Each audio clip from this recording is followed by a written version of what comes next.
Bonjour à tous, on se retrouve après plus de 15 jours sans vidéo. La faute à la grippe qui est venue perturber mon planning. Dans cette vidéo, on va faire le suivi du portefeuille pour le mois de janvier. On va voir que mon PEA a suivi la tendance haussière du marché, comme c'est le cas depuis octobre maintenant. On commence par les chiffres clés. On peut voir que le PEA est passé de 106 792 € à la clôture de 2022 à 113 293 € à la clôture de janvier, ce qui représente une performance de 6,09%, soit 6 500 € de plus-value.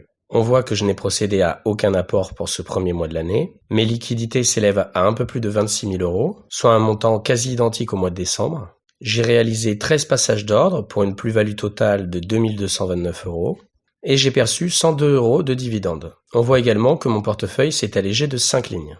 Si on regarde l'évolution du PEA, on voit que je suis au plus haut depuis son ouverture. Le mois de janvier a été mon 4e mois de hausse consécutive, soit plus de 21% de performance depuis le 1er octobre, puisqu'on voit que le portefeuille est passé de 92 000 à 113 000 € sans aucun apport. Et 6 500 € de plus-value, c'est ma 3e meilleure performance mensuelle depuis 33 mois que je suis investi en bourse.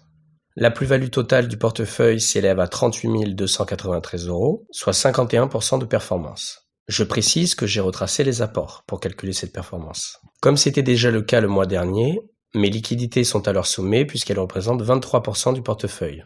Pourtant, on va voir que j'ai procédé à pas mal de passages d'ordre. En effet, j'ai réalisé 13 passages d'ordre, soit 8 ventes pour 5 achats. On peut voir que les 3/4 de ces ordres ont été passés durant les 2 derniers jours de janvier. Au passage, si vous souhaitez être informé quand je passe un ordre de bourse, vous pouvez me rejoindre sur Discord, vous trouverez le lien dans la description. Voici le tableau de mes 8 ventes. Si vous n'avez pas vu la vidéo sur ma stratégie PEA en 2023, je vous la conseille pour mieux comprendre mes objectifs.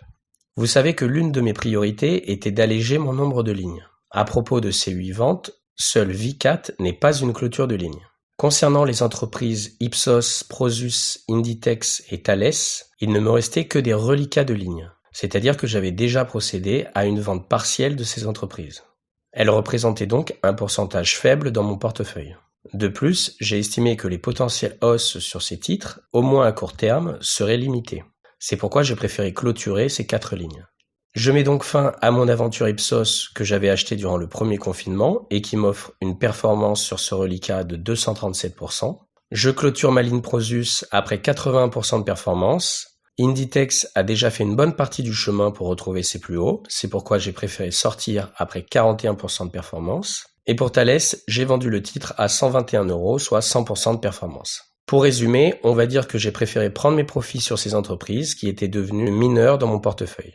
Maintenant, on va voir que ma démarche est différente concernant mes autres ventes. C'est le cas notamment d'Accor. Si on analyse un peu l'hôtelier français, on se rend compte que l'entreprise est fortement endettée, puisque sa dette sur EBITDA est très largement supérieure à 4, ce qui signifie que l'entreprise peut mettre beaucoup de temps à rembourser sa dette. Si on se fie à l'Altman Score, elle est d'ailleurs dans une situation financière critique. Ses scores de rentabilité sont d'ailleurs très médiocres. Ce n'est pas une entreprise de croissance, mais une entreprise cyclique. Pour toutes ces raisons, je souhaite faire de la place pour des entreprises plus qualitatives et de croissance. C'est pourquoi j'ai préféré prendre mes 27% de performance et sortir du titre. Concernant Bouygues, je suis déjà fortement exposé à la construction via Vinci, qui est ma plus grosse ligne. Je n'ai pas spécialement d'affinité avec le groupe TF1, qui appartient à Bouygues, mais surtout, Bouygues est plutôt une entreprise de rendement, qui verse un gros dividende de près de 6%. Et comme je l'ai déjà expliqué dans ma vidéo stratégie 2023, les places destinées à des valeurs de rendement dans mon portefeuille sont déjà prises, et je préfère m'orienter vers des entreprises de croissance. Là encore, j'avais la chance d'avoir une performance de plus de 8%, donc j'ai préféré l'actualiser en revendant le titre. C'est à peu près le même raisonnement que j'ai eu avec ABC Arbitrage. Je ne souhaite pas surpondérer mon portefeuille en entreprise de rendement, donc j'ai revendu le titre en légère moins-value. Concernant mon allègement sur Vicat, l'explication est similaire au raisonnement que j'ai eu sur Accor. L'entreprise est relativement endettée, avec une croissance très faible et un free cash flow qui se dégrade fortement. En temps normal, j'aime beaucoup les entreprises familiales, comme c'est le cas de Vicat, mais je préfère allouer mon capital sur des valeurs plus qualitatives.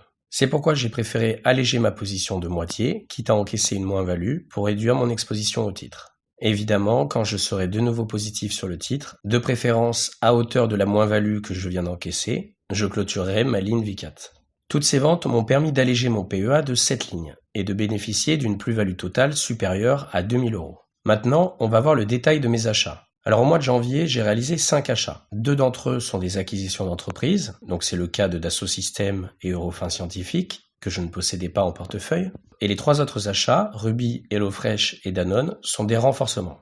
On commence par Dassault Systèmes, qui est un éditeur de logiciels 3D pour les professionnels, avec de très bons fondamentaux. La marge nette est supérieure à 15%, le ROIC est supérieur à 6%, l'entreprise est faiblement endettée, seul le PER est plutôt élevé. Mais si on regarde l'historique du PER de Dassault, on voit que c'est une entreprise qui se paye historiquement cher, et on semble être sur une zone de support long terme. Je suis donc rentré sur le titre à un prix de 33 €, un prix correct par rapport aux dernières années. J'estime être rentré à hauteur de 50% de ma position finale, et je renforcerai uniquement si le titre retrace fortement sous mon PRU.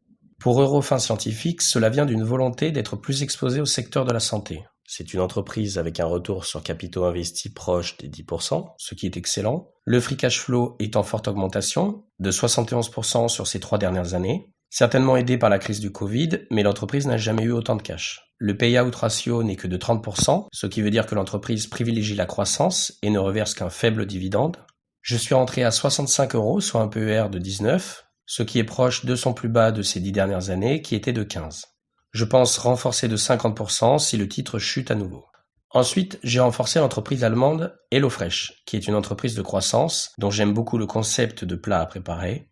J'ai renforcé le titre d'une part pour baisser mon PRU, puisque j'avais un PRU à 30 €, et deuxièmement car j'espère imiter ma performance sur Zalando, autre entreprise allemande de croissance. HelloFresh n'a pratiquement aucune dette, puisque sa dette sur equity est de 17%, et elle génère des bénéfices depuis 3 ans maintenant. J'ai également renforcé Ruby et Danone pour des raisons plus stratégiques. En effet, on voit que j'ai renforcé ces 2 titres le 30 janvier, et à ce moment-là, mes liquidités commençaient à approcher des 30% du portefeuille. Je trouvais que cela faisait beaucoup d'argent non investi qui se dévaluait, surtout en ce moment. J'ai donc cherché des entreprises sur lesquelles je pouvais allouer une partie de mes liquidités, sans trop de risque de volatilité. Ruby et Danone sont plutôt délaissés ces derniers temps par les investisseurs. Danone pour des raisons de rentabilité qui stagnent, et Ruby plutôt pour des raisons idéologiques. Ruby étant spécialisé dans le transport de produits pétroliers. Ces 2 entreprises présentent des PER intéressants avec des perspectives de remontée de cours dans les prochaines années. De plus, Ruby paye un dividende aux alentours des 7% qui ne correspond qu'à 58% de son bénéfice. C'est plus élevé du côté de Danone qui possède un payout ratio de 79%, mais l'entreprise est en pleine reconstruction pour optimiser ses atouts. Je vous laisse aller voir la vidéo de Hibou si vous ne l'avez pas encore vue. Pour ces raisons, j'ai renforcé ma ligne Ruby de 2000 € et 2500 € pour Danone, ce qui me permet de laisser moins d'argent se dévaluer sur le solde d'espèces.